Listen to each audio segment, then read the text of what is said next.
back in the day, people used to warn me about engaging in certain spiritual activities if you're not ready for it yet. An example would be, trying to raising your kundalini. Some people talk about opening be cautious when attempting to open your third eye. And the best way I would describe it to start out with, before I ask the question of Billy, the best way I would describe Billy to me in my personal journey, opening my third eye and awakening, is as a father, and I'm as a full-time dad, like I'm around my son all the time, like he just wears me out all the time. It's the most, and I will compare that to opening my third eye. It's the most beautiful, but yet one of the most difficult things I've ever done. And the thing with the third eye, Billy, if people aren't ready or if they don't know what's going to happen, some people turn crazy. Yes. And some people aren't ready for what they see. Some people aren't ready for what they're about to hear, the things they may hear. And some people aren't ready for, it could be the loneliness that happens when you wake up. It could be a lot of things. And the things that happen to you when you open your third eye, sometimes it could drive the average person insane. Some of the things that you're aware of at that point. So talk to me about, to start out with, Billy, let's talk about what some people might consider the danger, but also what exactly is opening your third eye, Billy? Yeah. First of all, I'm glad you brought this topic up, because this is a topic that needs to be discussed. I touch on it from time to time throughout when I go on my rant, my YouTube rants or whatever, my Instagram live rants. I go on these rants and I start talking a little bit about it. I touch on it here and there, but I never really focused on it heavily. But it's a true problem that exists. And, I'll say this first. A lot of people want to, they want to know about opening the third eye. They want to tap into higher levels of thought and consciousness. And that's phenomenal. I think that everyone should be able to do that. But I do think that there should be some disclaimers that people just don't know actually exist. Just like when you go to the doctor and they give you medicine, right? And then you look on the bottom and say, I can have all these different side effects. Well, there's side effects to everything you do in life, whether it's medicine, whether it's spirituality, whether it's metaphysics, research. There's always some type of an ancillary thing that can come along with that. And in the case of opening your third eye, it becomes emotional baggage, okay? And this is some things that people have to be ready to deal with, because you're looking at a situation where you become more awakened and more aware. And I'll talk about how it's done in a minute. And as you become more awakened and more aware, you start to see things different. When you hear people talking, what they're saying now sounds different. You're able to make different connections to what they're talking about and see right through them, see right through what they're saying, or make connections to other things and see where it's going. But the biggest problem you have is expressing this higher level of knowledge to them or even others. They don't want to hear it. They can't hear it. They can't see it. They can't understand it. They reject it. A lot of the times it causes anger, friction, frustration against you. And then that in turn gives you bad emotions. And so you get this feeling of being alone, being lonely. Even if you've got 1 million people around you, you're all alone. You feel like you're sitting in this world all alone. I remember when I first, got into my awakening period, and this is a long time ago for me. We're talking about all the way back before VHS tapes even existed, okay? We're talking about 8-track tapes were playing back then and stuff like that. So as we got into VHS tapes and I started doing all these thought experiments and having all these experiences that I was doing with myself with meditations, I couldn't talk to anybody. There's nobody to talk to, nobody to explain this stuff to. Wow. And then imagine over the years, I continue to research, continue to study, continue to be a student. And over the years, we're talking about decades of not being able to really fully express myself. Now, fortunately for me, that lonely road and that journey did not destroy my mind. But for a lot of people, what happens is they get this awakening, and it's just the beginning stage, because there's levels to awakening the third eye. It don't happen all at once. For some people, it will, but it's a process. It's a step-by-step process of getting more and more enlightened and connecting to that spiritual antenna. But imagine all of a sudden you go from being totally connected to the matrix, and now you're unplugged, and you're starting to see everything different, and you have all the stuff inside of you that you want to express, but you can't fully articulate it yet because you're a brand new student. You're fresh in the mysteries. You are an adept initiate, but you don't have the true knowledge and understanding to be able to express it yet. And when you say something to somebody, it's instantaneously rejected. You're scoffed, you're laughed at, you're told you're a fool, you're chasing the devil, you're into demons, you're worshiping demons and all this kind of stuff. So now you feel alone. So you become vulnerable to also manipulation and exploitation, another problem that we have in the conscious community. This is something going on right now today. We have people that are awakened enough and know enough and have taken the power of light to flip it for darkness because it can get them views, it can get them likes, it can get them a check coming from YouTube, it can get them a check coming from other social media platforms. So then they begin to fabricate and manipulate information, mixing in truth with fake information and lies. And then you got the people who are just fresh into this, just getting their awakening, just opening their third eye, and they're getting this in, and they're looking up to these people, and now they're getting manipulated, they're getting exploited. And so this is another problem or side effect of opening the third eye that people are just not aware of. So these are some of the things that happen. Indeed. Yeah, Joe, just to add on to that, I mean, you explained it perfectly. It's almost as if, especially if you don't have the linguistics to describe what's going on, there's an aspect of alienation. But also, of course, the vulnerability of the aspect of it is sort of traumatic because once you open up that third eye or however, and the linguistics behind opening up the third eye have been almost demonized too, and almost made corny, like, because we got the whole wokeness that made that it kind of took the power out of that statement. But what's truly happening is it's shattering, it's tearing down the pillars of everything you ever believed. Like watching a simple basketball game, watching a movie, going to a Christmas party with your family, all of that stuff you start to see the ritual nature in it. You start to see the mechanical movements of humans, the recidivism, the repetitious, and what ends up it's traumatizing. So part of the danger is it's almost like trauma bonding. You become susceptible to cultism because you're looking for answers. It's almost like, in some ways it's like if you experience a UFO or extraterrestrial, but by yourself. Your entire life you're going to be looking for somebody to say, yo, did you experience this too? Did you see it? Did you see it? You might spend your entire life like that, and there's been times where I've opened my mind up to a point of you're also highly sensitive at that point. And it becomes in the normal world, in the normal paradigm that's not set up for that, it becomes extremely you become extremely anxious, uncomfortable, and at that point the only thing you can do is eat or do drugs or get drunk to calm that down. You want to nullify that a lot of times if you're not in an environment that suits that, or you can keep it up.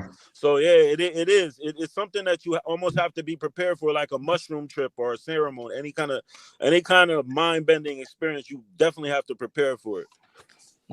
Let me add something to that real quick too. That was phenomenal, Kambada. That was actually a phenomenal breakdown as well. And so what has happened, because of everything that he said and everything that I said, it's created a situation where we have people who are just freshly becoming awakened and getting tainted, poisoned, getting emotionally drained, getting taken advantage of, and becoming very vulnerable, especially people who are extremely empathic. And so the next thing you know, this drives them over the edge where they were trying to maintain or sustain some type of a balance in between. This just pushed them so far to the left that now they're hyper conscious, and that's not a good thing, because everything becomes a conspiracy. Everything's got to be asked a question 25 times. Nothing exists. Nothing is real. Everything is fake. Everything's a lie. I had somebody, I was raising money back when Hurricane Maria came through and destroyed Puerto Rico and also St. Thomas. And I have family living in both places. Unfortunately, I lost one family member in that hurricane. And so it impacted me in a personal way. So we raised about $53,000, and we sent a lot of goods over there through the Cheesecake Factory that had a location there in Puerto Rico to bypass the port, so people can actually go there and get the goods in their hands. And I showed a satellite image of the hurricane. It was a massive hurricane when it came through. and people who are I call these hyper conscious people. That's not real. You got that from the news. That can't be a real image because satellites don't exist, and nothing can exist because there is no space and all of this. And so, you get to the point where people lose grasp of reality. Like they really have lost touch with reality. I said to the guy, if there's no real atmosphere or space, then what are you breathing right now? What do you mean, what am I breathing? I said, well, what are you breathing in? I'm not breathing. I'm just inhaling. I said, well, you're breathing in gases. I don't breathe in gas. Gas goes in your car. So you see, they go they get so hyper conscious that they're completely lost, and they throw all reality, all classical physics, all basic general sciences, and all logic out the window. And everything is, I said, look, man, you're breathing in molecules, dude. There's gases that you're breathing in, 21% oxygen, 4% argon, 15% this, and 20% that. I said, you're not breathing in just oxygen. You'd be dead. You're breathing in a mix of gases, and those gases will help powering the mitochondria inside your cells and passing it into your muscles. This is how you live. You're not just out here inhaling nothingness. We're living in a soup of gases. But but again, everything's a conspiracy. And one more thing I want to add before we go on is, if you take a photo, I remember when I started throwing up the 4 for forbidden knowledge. All of a sudden, I'm a Freemason. It's my clone symbol now. Now I'm a clone. And Illuminati is confirmed. He's in the Illuminati now. And, but these are the people that they got a little bit awake, just a little bit. Yeah. And then they went off the deep end because of what we're talking about tonight. Yo, Cam, you got to see this video on TikTok of somebody breaking down how Billy is a clone. You gotta see it, man. They got the before and after, and they got the before when Billy had a gap in his tooth, and then he had braces, and then they got the after, and they're like, you see that? Oh my That's God. a different person. You see that? I'll be like, yo, these dudes never heard of braces or something. Like, yo, it was like mind-boggling the theories they were concocting about how he's a clone. Yo, it was. There's a bit of flattery in that, though. I mean, God damn, somebody's that focused on you. I mean, Jesus, right? Listen, there's accounts dedicated. There's one guy who's got an account dedicated to watching me swallow, how I swallow. It proves that I'm wearing a mask. And another guy, you remember I used to be a vegan a long time ago, right? Not really that long ago, maybe only 3.5, 4 years ago. Now I used to be a vegan, but prior to them 3.5, 4 years ago, I was a vegan for like almost 30 years. Yeah. I was bone thin. I weighed like maybe 175 pounds, and I'm 6'4". Damn. And I was extremely malnourished, and I was becoming very sick from that diet to the point where it almost killed me. I had internal bleeding, leaky gut, infections, autoimmune, everything was destroying me on the inside. And so I had to switch off of that diet. I had to get a customized diet for my body type. So I went from 175, now I'm 220. I'm back in shape. I'm strong. Today I was throwing up the 80-pound dumbbells and, the gym, which I just post. So they'll show a picture of me, but from like 5-6 years ago when I was like 175 pounds, and then show a picture of me now, but they done never heard of a diet and a gym. You know what I'm saying? So, I guess technically you are a different person. You are a different person in some ways, like, Technically, right? Yeah, we're thinking about it in metaphysical terms.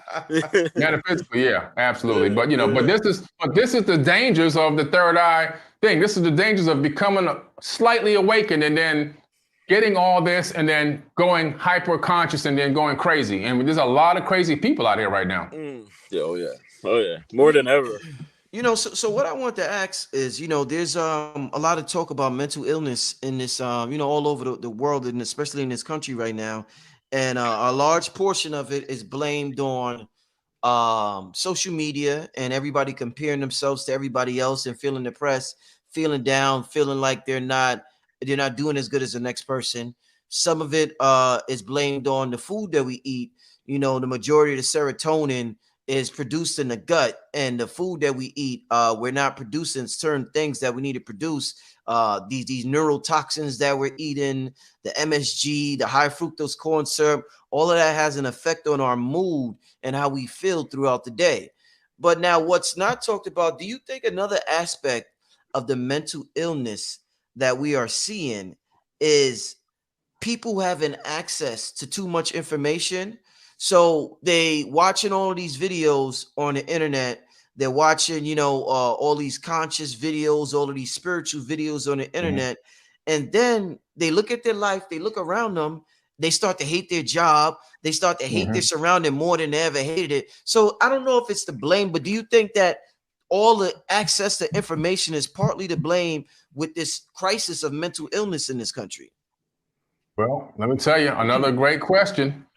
Huge problem. This is one of the reasons why I created Forbidden Knowledge TV, because I wanted to create a network that had curated content that if people went there, they won't go completely bonkers crazy, because what happens is there's so much input. We got Instagram, Facebook, TikTok, we got YouTube, we got all these other platforms, you know, Twitter and all this stuff. And we got, you know, people posting content nonstop all the time. You don't know what's real, what's fake. I see so many fake posts every single day. I mean, I see people, you know, claiming AI images are ancient statues and ancient, you know, stargates. And I'm like, that's an AI generated image. And then that's getting shared like 1,000 times. And I'm like, oh my God, this is just crazy. And there's so much fake stuff that's just fabricated or made up, or people have an emotional feeling about something, so they make it as a statement versus asking it as a question with nothing to back it up, no links, no talking about. And then you have the next big problem is the short videos, reels, TikToks, clips, and those kind of things. So those things are a minute or less. So somebody might hear me or you or Kambada talking for 57 seconds. And that has some knowledge in it, but it's a small context of the big picture. They take that as complete education. They listen to that 57-second video and they'll say, I know everything about this topic. Now I'm a genius. And then they run off and start talking about it without going and doing any research. And then you do that, now multiply that by 100, 200, 300, 400, 500, 1,000 clips a day. People who just scroll. They're getting small, tiny pieces of information, but not enough to paint a full picture. And that information overload contributes to mental illness, because now it's too much information. They can't process it. It's been out of context in most cases, and they can't put the picture together. And now everything is skewed. Their thought process is skewed. The way they articulate themselves is skewed. The way they see the world is completely skewed. And it's aiding mental health. It's adding to mental problems. Yeah, like, and just to add a few things. I mean, this technology is extremely unnatural. This experience, and not only that, it's being experienced by billions of humans, and you could put each of those humans on some end of a spectrum, whether that be some kind of psychological spectrum, a sexual spectrum, you know, an emotional spectrum. And this kind of technology where you have this level of access, this level of instant gratification, this level of pornography, this level of just extremely high quality, high res, heavy information going into your eyes and into your mind and into your ears at one time. I mean, the results are going to vary, but all of the results are going to happen. So you're going to get the most extremely psychotic that's going to be exploited beyond human imagination. Right. I mean, beyond to levels to where, I mean, literally right now we are projecting our image out to the entire world at one time. That's omniscience. That's godlike power in every single human's hands. And I mean, and it's omniscience. It's everything. It's almost omnipotence too. It's omniscient. It's omnipotent. It's what's the other one? Omnipresence, right? So and it's omnipotent, because once you suspend your image into the internet realm, it's there forever. So I can experience Michael Jackson every day as if he never passed. That kind of technology. It is it. Like, you know, we're looking for the sky. We're looking to the skies for something to come. I mean, it's right here in our hands. This is. And I mean, what we're seeing right now with psychology, I mean, oh my goodness, it is beyond. I mean, I'm almost embarrassed to be human at this point. That like if and you know, today I went to ShopRite to buy some groceries, and I noticed that when I'm at the grocery store, I'm seeing mostly regular people, mostly regular moms and dads. But those same people, when they get it behind their computer screen, turn into whole different people. Yeah. So you don't even, you don't. Good point. Good point. This is beyond the human, and not only that, humans are highly adaptable too, right? But the level of evolution that's happening in one's lifetime is almost faster than what we can handle. And I mean, that's why it's coming through the womb, to where you got kids who are now where you had to have predispositions to shoot arrows, or predispositions to, hunt and gather. Now the predisposition is to do this. So they know it right away. Yeah, it's like, oh my, like I'm baffled. I'm beyond. I mean, I remember when I saw Zeitgeist for the first time, it blew my mind. Yeah. Wow, remember that? Yeah. Wow. I mean, it made what's going on in reality makes Zeitgeist look like a Barney episode. Oh man, y'all too much tonight, man. Hey, I want to ask this question, and we're gonna go to a break. We're gonna take a commercial break real quick, but I want to ask you this question. I want you to think about it before we go to the break, Billy. I gotta get your honest opinion on secret societies. The reason why I ask you is because secret societies get a horrible reputation. They're known for withholding information from the masses that could potentially save us, that could potentially take us to the next level of where we need to be. Now, the question I want to ask you, Billy, is that the original intention of secret societies, you're a student of ancient history, you study it thoroughly. Was secret societies in ancient times way different from what we've seen or what we heard about with the Freemasons recently, or the Rosicrucians or whatever? So we're gonna get into a little secret society talk, family. Gotta ask Billy, what was it like in ancient times, secret societies? But before we do that, family, we're gonna take a commercial break real quick. If you was here earlier, if you came in late, the Forbidden Knowledge Awards is going down big time. Me and Cambada's opening up. It's going to be the show of a life. We putting on a show, family. I'm talking about MT level type performance. It's going to be phenomenal. Let's get to this commercial, and then we're going to get back and let Billy and Cambada touch on the whole secret society thing. Hey, everybody. It's Billy Carson, also known as Forbidden Knowledge. I want to talk to you about a very special event coming up July 30th, 2023. The Forbidden Conscious Awards. We're going to honor people who have been contributing to the conscious community for decades. People that you know and love that have helped you get to higher levels of thought and consciousness and awareness. It's going to be a live in-person event, but seats are going to sell out very fast. You want to make sure you're there in person. And guess what? You can help vote for the winners. Voting is available on forbiddenknowledge.com. And the categories are going to be social media influencer, podcast/radio host, TV host, actor, director, producer, entrepreneurs, health and wellness, philanthropists, authors, field researchers, archaeologists, space anomaly hunters, and of course, a Lifetime Achievement Award. I'll be your keynote speaker that night at the Forbidden Conscious Awards. We have celebrity guests performing. We'll have a halftime show where we're actually going to perform music for you. And don't forget about the pre-event mixer, where if you buy a box seat, you'll be in the VIP section, and you'll also have private access to a VIP mixer with celebrity guests. Shake hands, break bread, network, and then walk the red carpet with us and take amazing photos. It's going to be a night to remember. You don't want to forget this. Make sure you hurry up and get your tickets because they're selling out very fast. I want to see you there. Forbidden Conscious Awards 2023.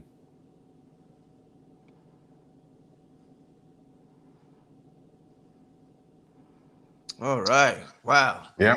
Wow. Amazing, man. Can't wait, family. Before we get to that question, Billy, how can they get tickets again?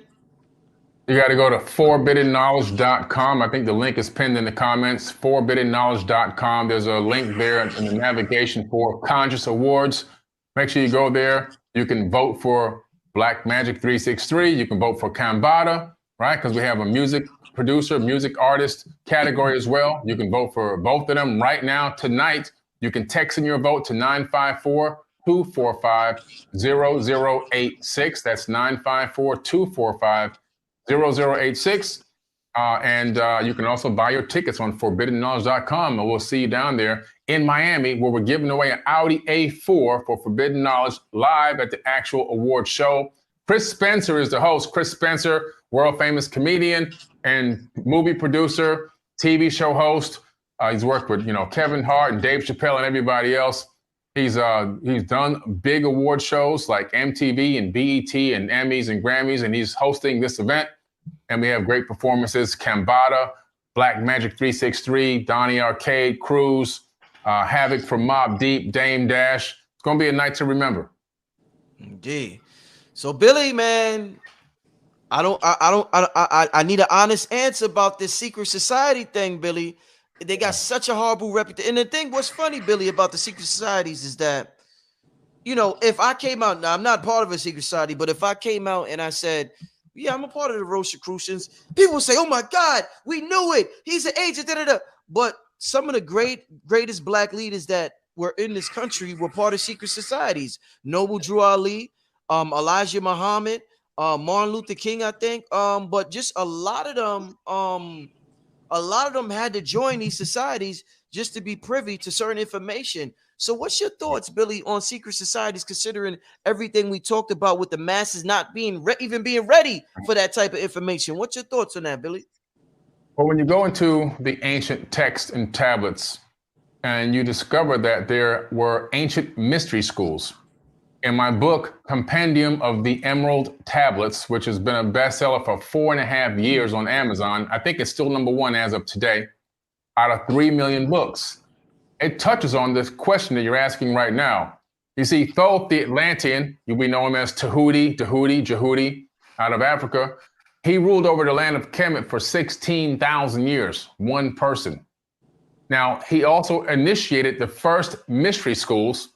This is tens of thousands of years ago. So mystery schools are ancient, super ancient. And the reason why I bring up the mystery schools is because the adept initiates that would become part of these mystery schools, these were hand-picked people. These weren't just like, hey, I'm gonna knock on the door, like Dr. Strange did in the movie and be like, hey, I'm here to get this teaching, you know what I'm saying? And I just wait in front of your door until you let me in. No, this was hand-picked adept initiates and everything was secret. And so what happened is, over time, as the people who founded these mystery schools, or the person who founded the first one, Thoth the Atlantean, somehow is gone now, disappeared, left, whatever happened, the people that had those teachings continued the teachings of the schools, but they then developed into separate sections or sects of mystery, of secret societies. And so these secret societies then branched off and began to have their own individual names. And over time, they evolved into some of the secret societies that we have today. Like we have the Historical Assassins, the Bohemian Grove, the college fraternities who all have these, of course, Freemasonry, the Hermetic Order of the Golden Dawn, Knights Templar, Ku Klux Klan, Opus Dei, Order of Sharon, Organized Crime, Scientology, Skull and Bones, the Historical Thugs, Triads, Vehement Courts, Committee of 300, the Great White Brotherhood, Illuminati, the World Order, the Occult Claves, the Priory of Sion, Rosicrucians, the Trilateral Commission, and I can keep going on and on and on. So we're talking about a huge list of these secret societies, but their origins of all those ones that I just named go all the way back. They can be traced all the way back into ancient times to the original Egyptian mystery schools, or really at that time, they were the Kemetic mystery schools. And so the thing that people need to understand is this type of secret knowledge that they possess in those secret societies is ancient wisdom that can be used for light or dark.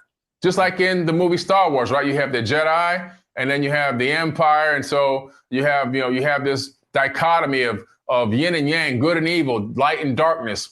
It's the same force. The force hasn't changed. It's only one force that exists throughout the entire universe. You have the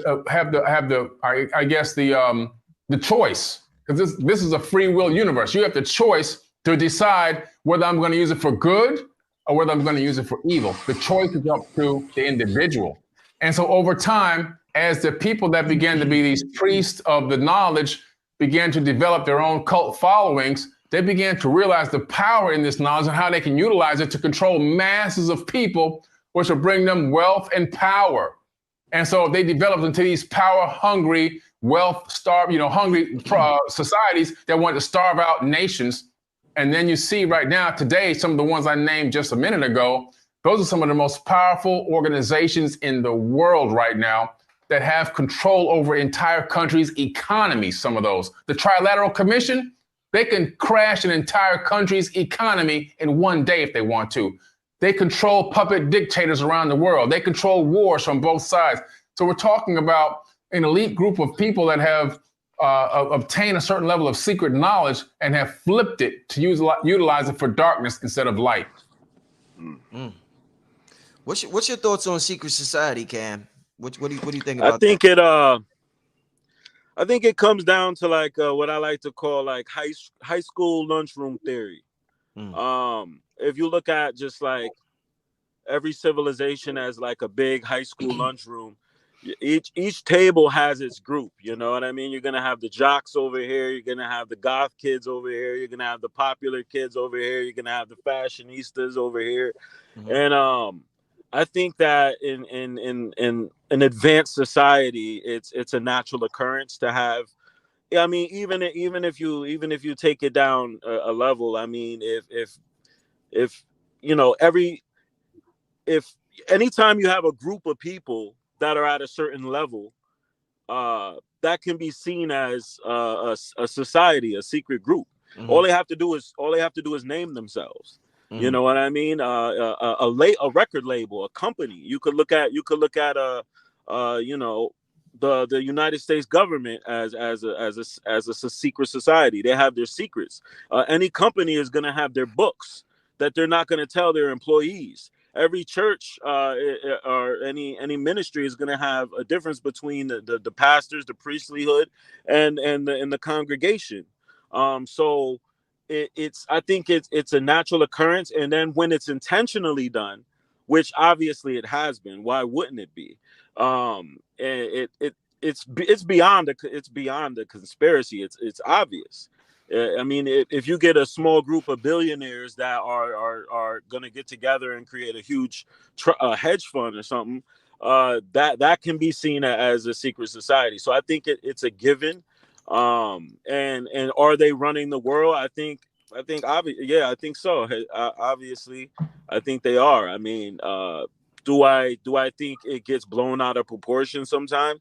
Only naturally, because we don't know it. If it's a secret, we only have the ability to speculate. You know, so it's gonna look crazy, and anything they do religiously or ritualistically is gonna look satanic because they're getting filthy rich off of it. So yeah, and I mean, why wouldn't they? Why wouldn't a human practice some kind of magic at some point? Why wouldn't you toil with it? There's going to be humans that wake up in the morning and say, my goal is to be a good father. There's going to be other ones that are like, my goal is to take over the world. Just the natural hierarchy, right? You're going to get some extremists like that. And then you get the Crowleys or the Crowleys that are like, okay, I want to really find magic. I'm going to use any aspect of orgasm, drug, any ritual I read of. I'm going to really try to make it. I have to verify this to be true. So you're gonna get those people, but yeah, like, and that's not to downplay it at all. It's definitely spooky. What, I want to ask, what is it? And I really want to answer to this one, Billy. What is it about spiritual information that makes people so, and I gotta exaggerate so argumentative? It makes them so argumentative, man. What is it about it? Well, this is the problem that we have. Another great question. We have a situation where people get some spiritual information or even religious information, because if you look back at history, the most wars that have been fought on planet Earth have been over religious beliefs. More people have died over religious belief than any other reason on the face of the earth. This is why there's 5 women to 1 man, because of all these wars, primarily driven, off of religious belief systems that initiate and cause a chain reaction that creates a war. And so when you get a person that has tapped into some level of information that they now wholeheartedly believe is totally true, they begin to guard it with their own heart. When somebody guards something, not with their brain, they guard it with the heart. Now that's a place where you secure and lock things up. Guarding something in your heart for too long can even cause you to die or prematurely. So they guard that thing within their heart so tightly And what happens is when somebody comes with some alternative version of the information or some different context or another perspective, because they've taken this and they've guarded it with their heart so strongly, their initial response is defense. And the biggest problem we have on planet Earth today is the human beings on this planet, the 8 billion of us that are being controlled by 100 families that are in those societies I just mentioned, the 8 billion of us, we are the prisoners, but we're also the prison guards, you see? And so we are locked here, and at the same time, we take these concepts and we guard them with our heart, and if somebody or anybody comes along with anything alternative, we're ready to kill to secure our heart's information. We're ready to yell, cuss, scream, attack, whatever it takes to protect that because we guard it so close and so dear. And it's really hard to break somebody from their belief system. People think that, oh, I'm not in religion anymore. I'm different now. There's a lot of people in spirituality that are operating under the same religious dogma concepts. They just went from one frying pan into another frying pan, you know? And so there has to be some level of balance and understanding between what's going on, what you're believing in, having an open mind, and still being open to ask more questions and to get more answers. My perspective of spirituality and everything else that I believe in now is not the same as it was 10, 15 years ago. And it shouldn't be. It's been now more advanced. More information has been added. Some things, my perspective has changed and shifted over time. And so once you lock something in so tightly and you put a cap on it and don't let anything come in, and you want to protect it with, with words and attacks and anger, that means you've closed up and you've fallen back into the dogma situation again by now not allowing yourself to be able to be open enough to hear other people's opinions and ask more questions. So them being argumentative, you would say, shows a lack of confidence in what you say you believe in. It not only shows a lack of confidence because you heard something that could overturn what you believe in now. That scares the person. Scares them. Fear comes in first. Once the fear, that triggers the cortisol spike. Now the body goes into fight or flight mode. Now it's attack time. That's the psychosis behind it. That's the cycle behind it. Yeah, big problem, man. Like you said, the wars have been fought over, people having different ideas. Cam, what's your thoughts on that? You want to add on to that? Yeah, I mean, when you're talking about spirituality, you're talking about knocking on the door of death, the greatest fear, man, the greatest question mark there is. God and these things are. I mean, we talk about it so much that we've become a little desensitized towards it. But I mean, you're talking about something, the most grand idea there is. And it's in there's no way to prove anything to someone or to feel or know what someone else is experiencing. So I say the word speculation because that's all you have. And to compare and to relate your experience internally and your belief internally to someone else, like Billy said, I mean, you're putting your faith against someone else's, and if it's a little different, I mean that's soul rattling, So because soul rattling. Yeah, I mean it is. Soul I mean it's in I mean just the thought of it. I mean every night before you go to bed, when you close your eyes and you see that darkness behind your eyes, you have a choice. You could either distract yourself and think about what you got to do tomorrow and think about other stuff, or you could really look into that darkness.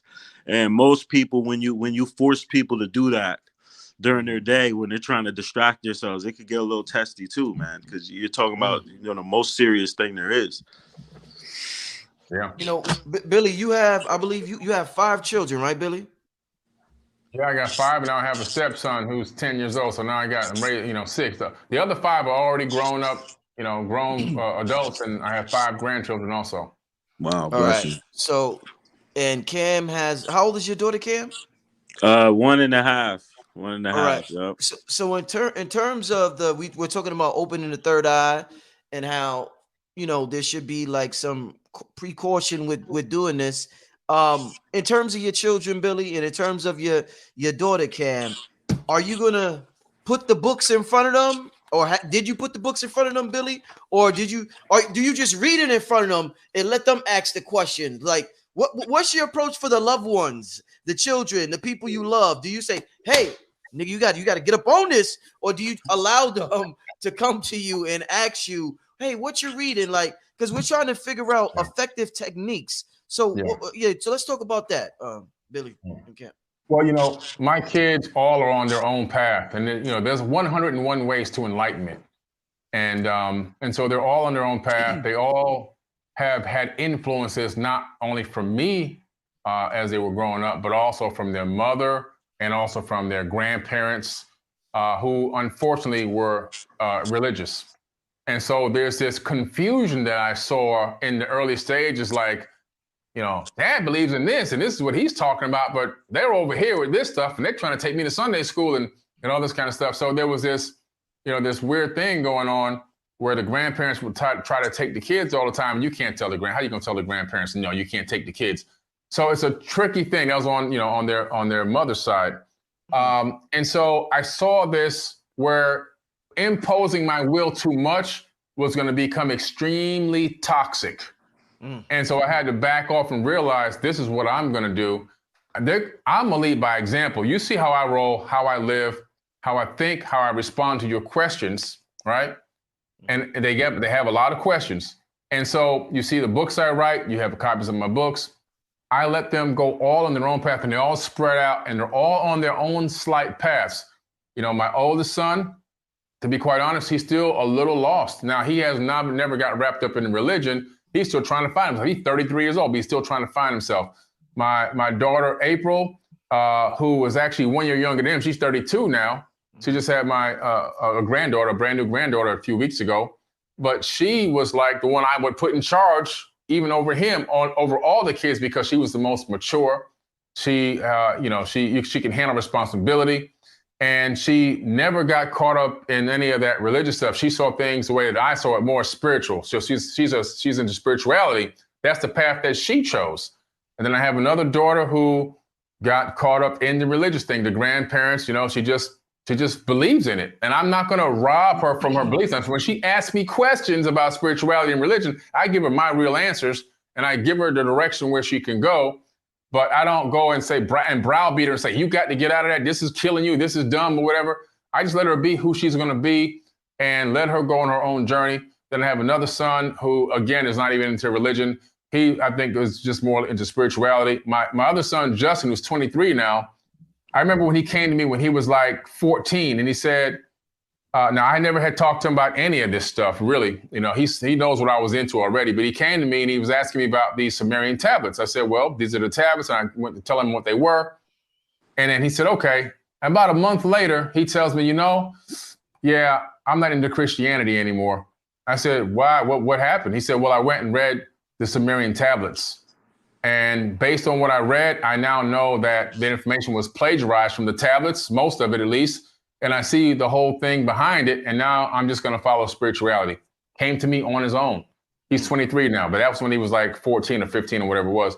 And so everybody's on their own path. And little Gabe, who's 10, he's walking around, hey, I'm God. He commands things. I command it. He's already in. He's all in. We call him young. At 10. Yeah, but his mother had him like that before I even met him. So Elizabeth, shout out to Elizabeth. She already had him walking in his power, understanding his true journey, who he is, what he's all about, the power that's in his body. He operates and he walks like that. He lives like that. He talks like that. He was like that before I met him. So now he's just getting some of that extra forbidden knowledge. But it's just everyone's on their own journey, and you can't overdo your will on somebody or browbeat somebody into accepting your system, because if you do that, you're doing exactly what the religious people do. A kid is born. You hear me say this all the time. They're born, they're given a name, a race, and a religion, and then they spend the rest of their life defending a false identity. You see? And so I don't want to be a part of that system. So I said, hey, you know what I'm about. If you have questions, I'm here to answer. I'm here to point you in the right direction. But I'm going to let you go on your own journey. Everyone has to go on their own hero's journey. That's kind of how I did it. It's great when you can get them kind of young and impart some of that wisdom into them and see them sprout up and grow like Gabe has. Sometimes even at that age, they'll reject it. If they reject it, you got to step back. But if they accept it, well, that's phenomenal. I totally agree. I mean, I would say that I gained my level of enlightenment. I don't think you're ever completely enlightened, or there would be people who were, and it would make life completely redundant. But I went on my path without any external intervention from my family at all. I believe it's almost like the Wizard of Oz. It's like no matter what you choose, whatever your predisposed path may be as a person, whether it's athletics, music, if you're a teacher, if you just want to be a parent, whatever you do in a progressive or a productive path of righteousness and just the purity of what you're doing, you don't have to be spiritual. You don't have to know anything about religion or gods or any of that. But whatever you do, as long as you do it in its purest to its fullest, it's like Dorothy was looking, for what she was looking for. You had the Tin Man looking for something. Everybody was looking for something different, but they were all on a productive path forward.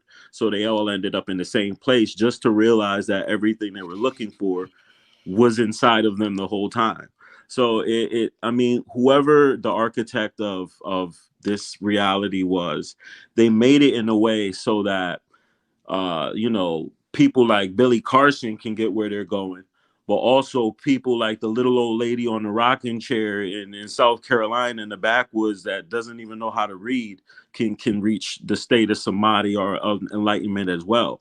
And that's because this experience is extremely novel. It's just at this point in technological evolution, I mean, we're just here to be here. We've already conquered nature 30 million times over. So as long as whatever you're doing is in a productive way, you're gonna reach that level. I mean, just in everything's linguistic. So as your language, as your intellect builds, your mind is gonna expand from the outside in and from the inside out as you go.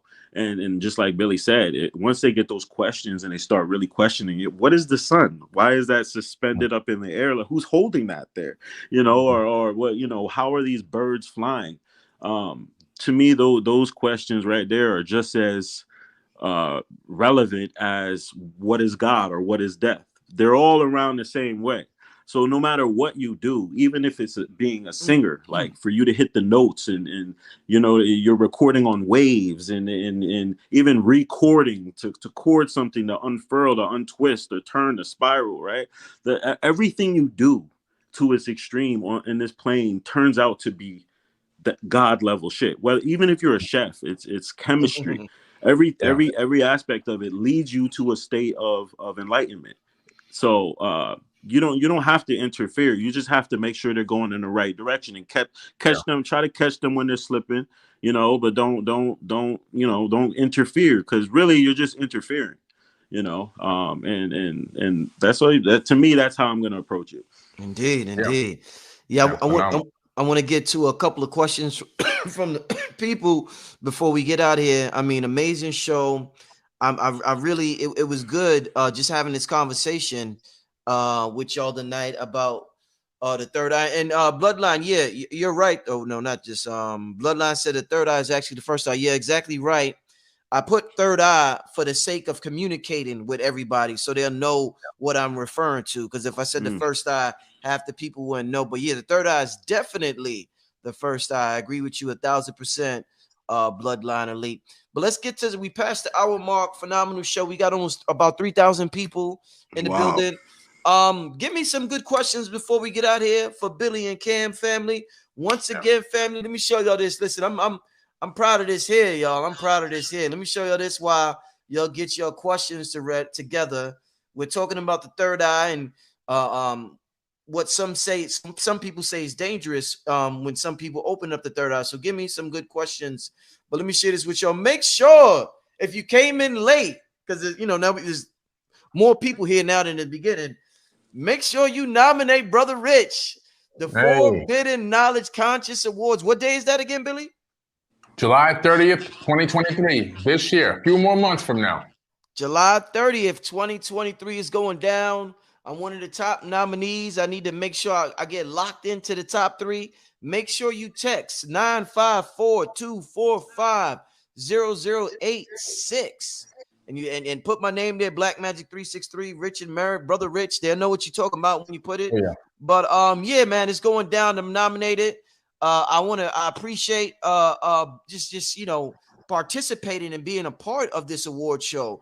Cambot is also opening up for this award show. We're gonna do some of our classic records, and we're gonna hit y'all with some new music, exclusive music from Holy Ghost 3. We doing a performance of a Lifetime family. This ain't we just some conscious folk. No, we're artists. We musicians. We not just here. We're not, we conscious and we do music. No, we musicians first. Life is music. Everything I do is music. How I ask questions, how I do my show, all of it is from a music producer perspective, and that's why it comes out the way it comes out. I'm the ultimate music producer, and I'm thankful to be hitting the stage with Cam. I'm thankful to be nominated as a podcast radio host.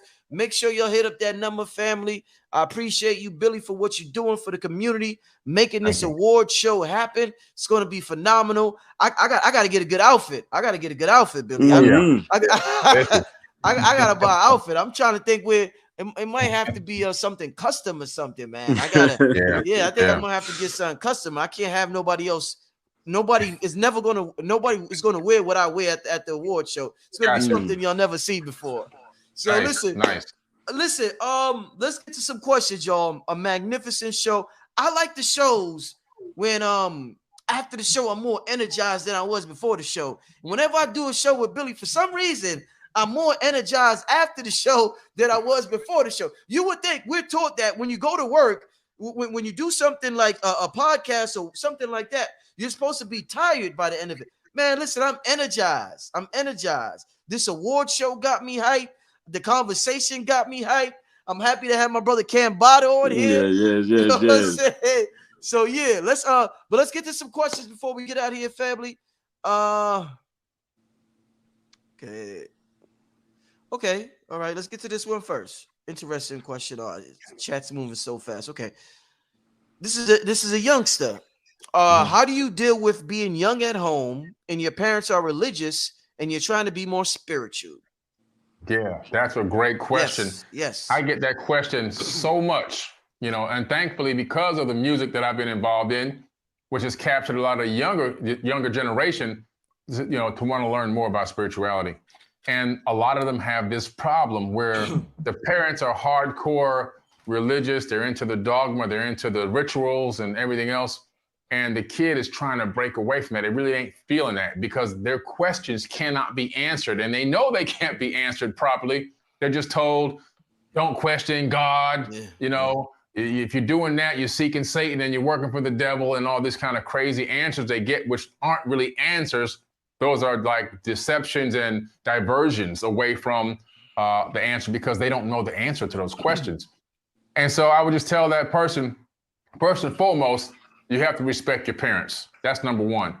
Now, disagreeing with your parents and not wanting to be a part of something that they're into within religion, let's say, that's understandable. But disrespecting them because of that is unacceptable. Yes. Unacceptable. And so, number one, always have respect for your parents, no matter what. In other words, talk to them with respect, dignity. Talk to them and say, hey, I'd like to have a conversation with you. And talk in a normal tone, not an aggressive, angry tone, in a normal tone. Hey, this is what I'd like to talk to you about. I've been exploring more the spiritual side for me and in my life and the way that I see my life unfolding. I truly believe in spiritual concepts more than I believe in the religious concepts. I think that the religious concepts are great and they have some good things in there, but I think I want to become more free with spirituality. And kind of drop those kind of seeds and see how it goes. But if you come in hardcore, I don't want to hear this. This is foolishness. Y'all don't know the answer to these questions. Y'all chasing after Satan too, and blah, blah, blah, all these crazy things. You're going to create an explosion in the house. You can't do that. So you have to use neuroscience. You have to be gentle. You have to be timid. You have to be, I don't like to use the word humble, but in this situation, I'll use that terminology, the word humble. You have to be respectful. and give them dignity and say, look, this is kind of what I'm feeling. I really want to express myself to y'all without you getting angry at me. I just want to express what I'm going through and how I'm feeling. That's how you do that. So you got to begin to drop those seeds. And then the third thing and the last thing is continue to do your own studies and your own research into what you believe in, what you're passionate about. If it's spirituality, continue to do that. Don't let anybody deter you from your journey. But again, those are the 3 steps I would recommend. Yeah, exactly. I agree. And real quick, number one, don't overcomplicate the experience, the spiritual situation. I mean, in that case, you're going to be searching for answers your whole entire life that no one will be able to answer. Really, the spiritual path is a personal one as well. So if you're in a situation where your parents are forcing you to go to, church or the mosque or the synagogue, whatever it may be, what I used to do is I used to accompany my Grammy to church. And when I would hear the sermon, even though I would question everything, I would always find something in it. I mean, whether it just be watching television or a movie, I consider it treasure hunting. And I grew up in a Black Israelite church that studied out of the Old Testament or the Torah. So you get a lot of the old Bible stories, a lot of names, and I'm just collecting all this information and I'm doing my own internal analysis of it. All the older religions are all have a lot of meat to them. So don't just tear it down just because spirituality. You might be listening to somebody that tells you that is BS. It's not all BS. You can extrapolate from anything, whether it be a comic strip, a Marvel movie, a DC movie. All of these are the journey of Heru. Every single story you hear is like a prophetic, Christ template story. So that's number one. And number two, the number one way is through meditation or long walks. If you're meditating and you're just going in your mind during your long walks, your parents are not a part of that. That nobody's a part of. That's yours. You own that. That's why you have the power to think in your own head without other people hearing it. It's your own little movie going on in there. So number one, don't overcomplicate it. Know that you have meditation and walking. I love going on long nature walks, whether it be out at nighttime or in the morning, and let whatever goes in come in, and let whatever goes out go out. Don't overcomplicate it. You're spiritual whether you want to be or not. Yeah, absolutely. I like how you said you call it treasure hunting. So you find gold in everything. Like you could, you could watch a sitcom and you're gonna find some gold in that sitcom. So exactly. I think that's alchemy. That's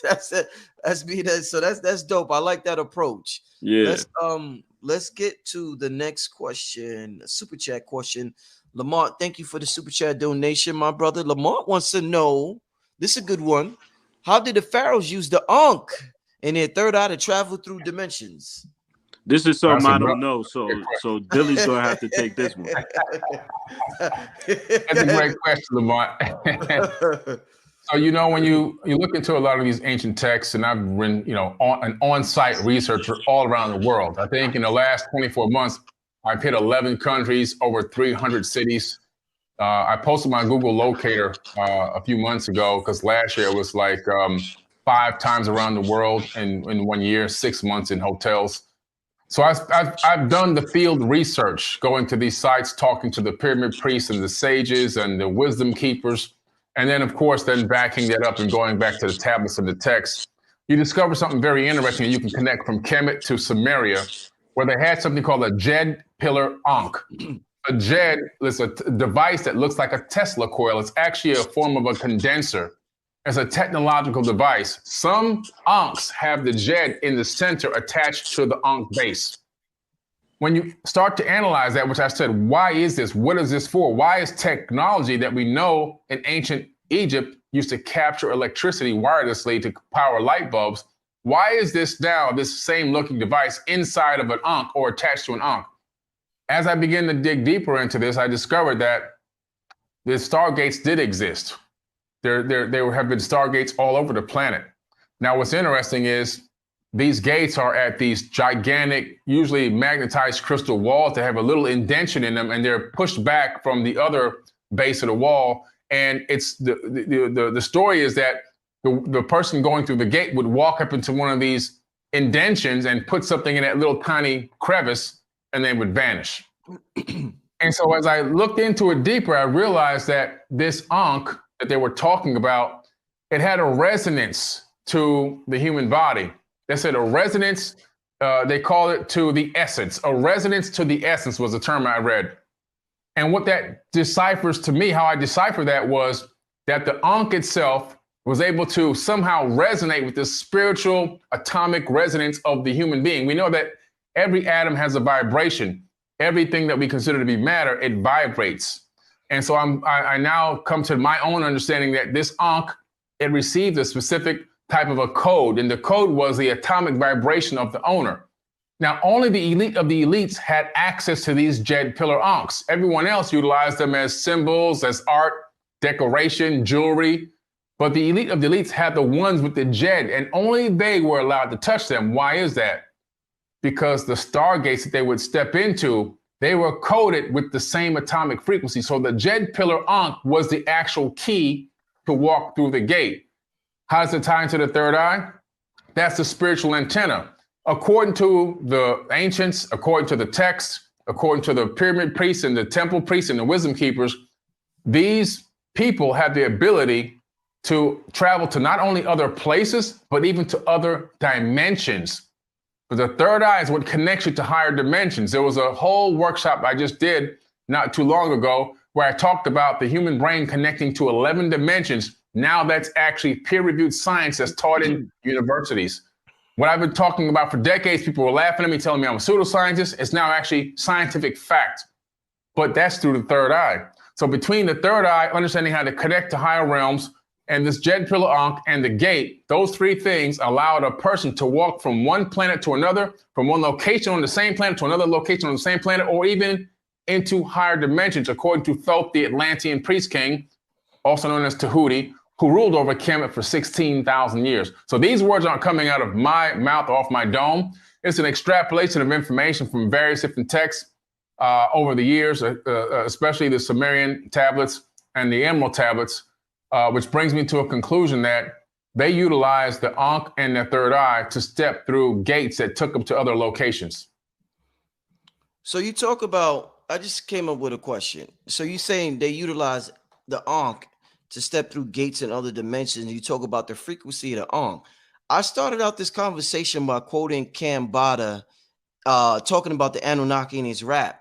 And he said, head shaped like the Anunnaki, with my arms out, I'm an Ankh sign. Now, the question I have to you with that, Billy, is that now you see the Pope here, you see the KKK, they wear these cone hats.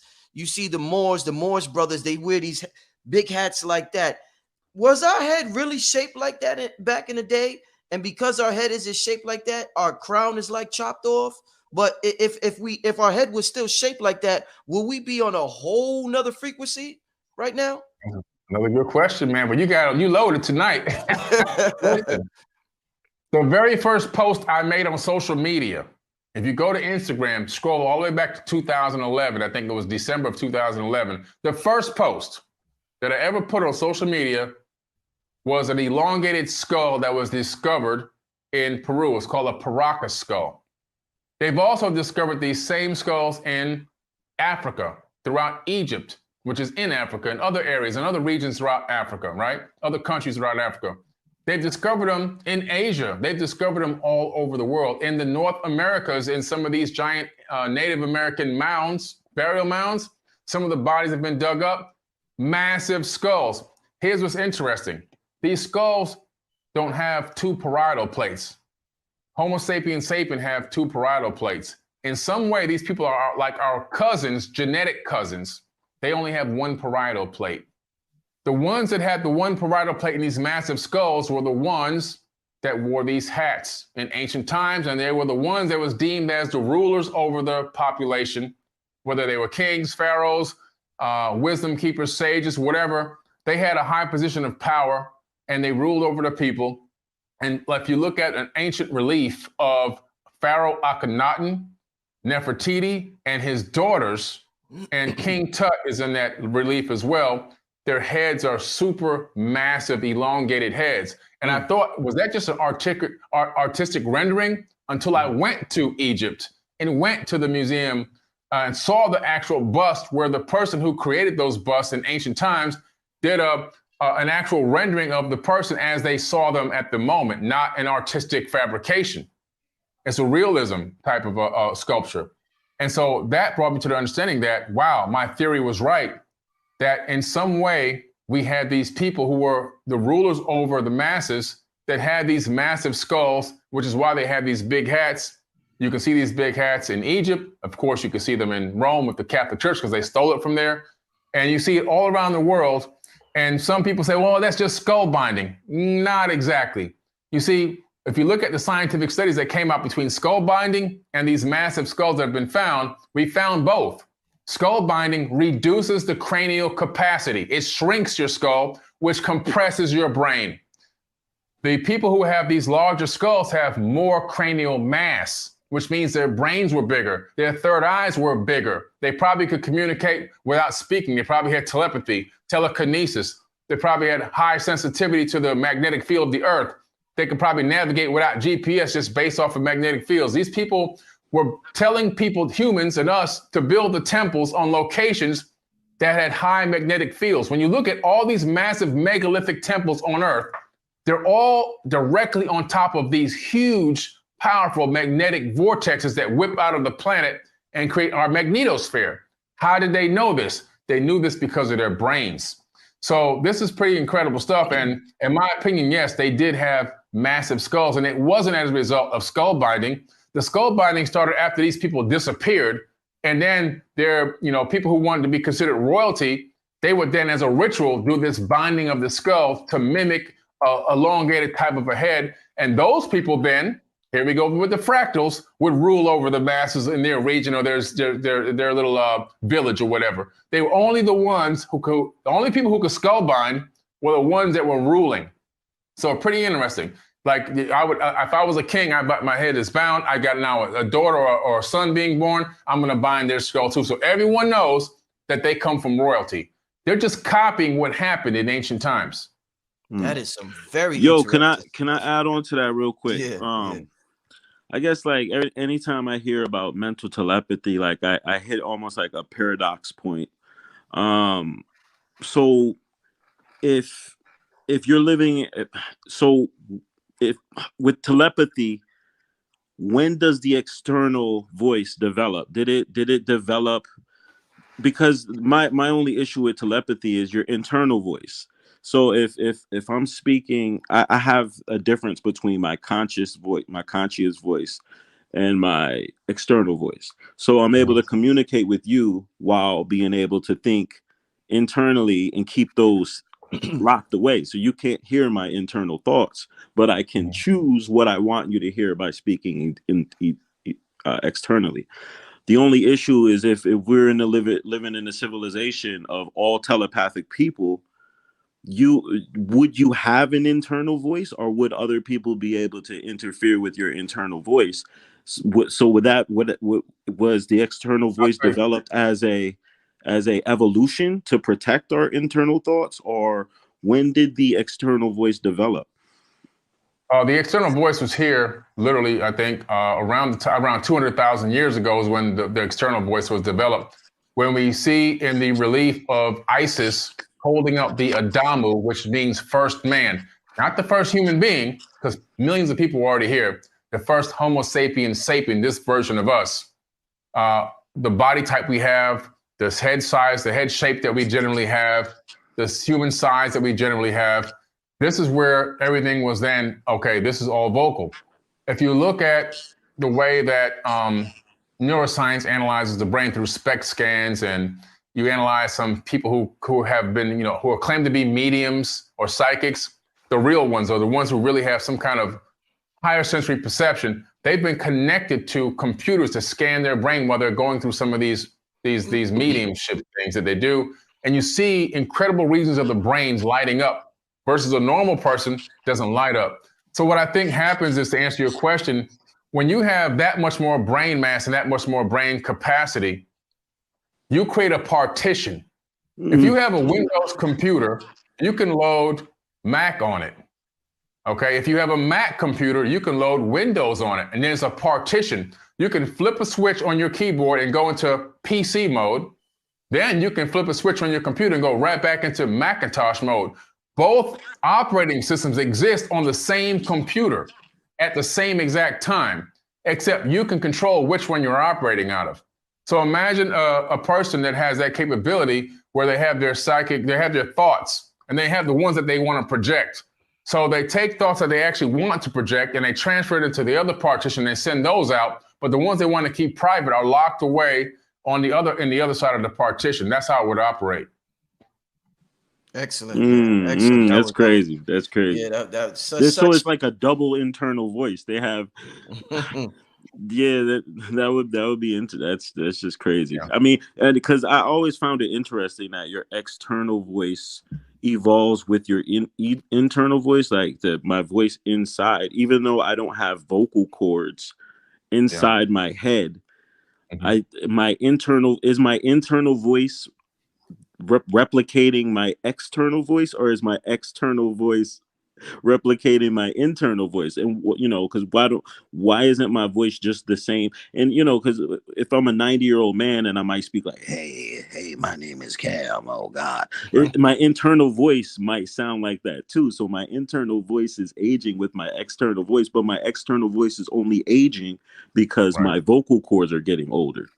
Right. Yeah. It's interesting. There's just so much going on, man. It's, the human brain is extremely complicated, obviously, and very, very sophisticated. At the same time, we have a quantum computer, and we know that we're not living in real time. We know that through scientific experiments, everything we actually perceive, even the voice, the sound of your voice coming out of your mouth, it happens up to 7 seconds after it's already happened. Then nothing is happening in real time. There's a delay that they've discovered through scientific experiments that exists between reality and the time that the information is perceived or conceived.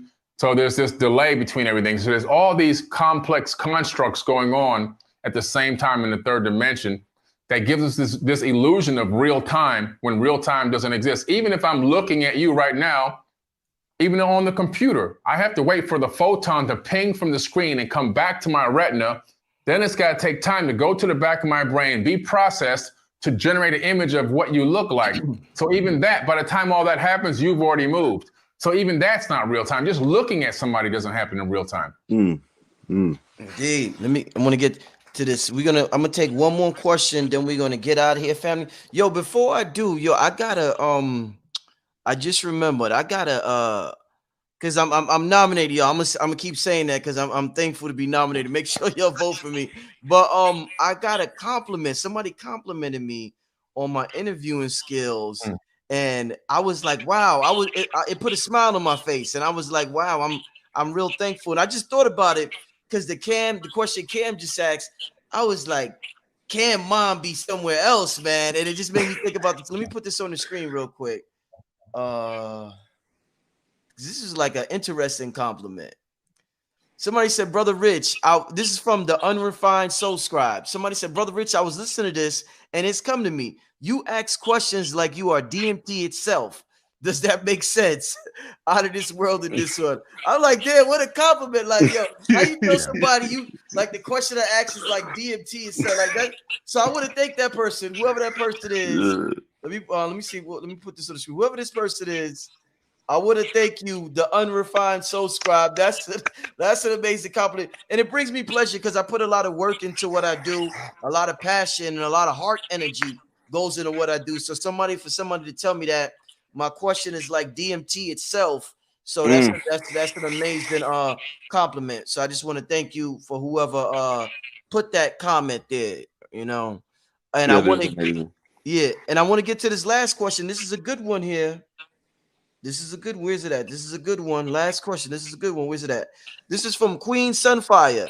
Do our ancient ancestors know what we are saying since we speak English when we talk to them? Great question. Well, you have to understand this. When we talk, we're not speaking English. We're not speaking Spanish. We're not speaking Russian or Chinese or anything else. What we're doing is we're creating a vibration. we are creating cymatic frequencies that emanate from our vocal cords out into the atmosphere. Simultaneously, we're also thinking of those words that we want to utter. So two things are happening. We're sending out two separate individual waves into the universe. The first wave we're sending out is more primordial or primary, which is the sound of creation itself, which is sound. So that cymatic frequency comes out of your mouth. It's encoded with waves of thought that go onto it. Those waves that they ride across atmosphere till they get to somebody else's ear, right? When they get to that person's ear, then what happens is the cochlea in the ear takes those vibrations, deciphers it, and then the brain says, okay, this is what they're trying to communicate. And then now you understand what the person is saying. The second thing that's going on, which is to refer to the ancestors, is the conscious thought that came before the cymatic frequency. That generates a light wave. Waves of light that we can't see with our eyes because our eyes only see 1% of the light spectrum, actually less than 1% of the light spectrum, but generates light nonetheless. We know this because we can put a sensor cap on your head and connect it to a computer, and the computer can read every single light wave coming out of your skull. Every thought you've ever thought of since you were born and your brain was able to process a thought is sent out into space-time permanently, like a radio wave. Now, here's what's interesting. Somebody that could be 30 light years away could pick up I Love Lucy that was transmitted on a radio wave from 1960. What are radio waves? Waves of light, just like the thoughts coming out of your head. If you can decode them, you can watch the actual show, right? And we know that those I Love Lucy shows are traveling through space since the 1960s. Right now, they've gone interstellar. They're somewhere out there, maybe connected to an Andromeda galaxy or something. So when we're talking about the ancestors, we're talking about multidimensionality. Through modern brain science, we've discovered that our mind is connecting to higher dimensions, and even some of the synapses in our brains phase in and out of existence in real time. Scientists now speculate that those thoughts are going to other dimensions. So those thoughts or those light waves are leaving your conscious thought, going out into space-time, and they're entangling with other dimensions and bringing information to higher places. And what that means is the energy of your ancestors, which never can die, never will die, can't be destroyed. We know by the second law of thermodynamics, energy cannot be destroyed. It can only be transformed. So that every single person still exists in an energetic form, as they are all part of this one whole mass consciousness. So those thoughts, those wishes, those hopes, those ideas, they're all transmitting into higher dimensions and entangling with the energetic force we call the universal consciousness, which also contains the essence of your ancestors. So yes, they can hear and conceive and understand and discern everything that you're saying. Yeah, I always like to describe spoken words as telepathic word vessels. They're basically approximations of thought. And you speak them physically, and they travel through air into one's air. That's why it's called the air. And so, you know, if I say apple, you might get an image of an apple in your head, and if I say red apple, you're going to get even more detail. And the more detail I can add to that, the more detailed the image will be. But what I'm trying to do is take a thought in my head and relay it to another person's head. So that the reason why we have to speak a language, and we have all these words or these vocal symbols, is to try to get a thought physically from one person's head to another. Now your ancestors, and you know, that's why I always tell people who lose loved ones, those are the people you pray to. I don't like, if you're trying to summon a deity or evoke energy of a god, I would say I would evoke my grandma or my grandfather. Why? Because my genetic composition contains all of their genetic composition. So my grandmother, all of the information that created her or was expressed by her is inside me, right? So when I want to communicate with something that's already inside me, I don't have to speak physical words. Like he said, it's the instantaneous, and even before the mental imagery comes the emotion, the feeling what you're trying to say, you know, and what you're trying to relay. So it's inside you. You to evoke that, you know, you could just think of that person, and literally their face and their voice will be in your head. So there is no need for telepathic physical word vessels. If that person, your ancestors, if they're inside of you, you don't it doesn't take work to evoke them.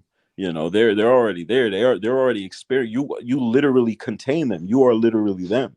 You know, Yeah. if you go into PlayStation, if you go into like Resident Evil 5 or like let's say Call of Duty 5 or something like that, and you look at the coding of Call of Duty 1, its predecessor is in that coding. So the coding of my father is I have all of it. I'm the advancement of it. So you don't even have to try. It doesn't require external language. Indeed, indeed. Wow. What a show, man. Somebody said this is a classic. This is definitely a classic, man.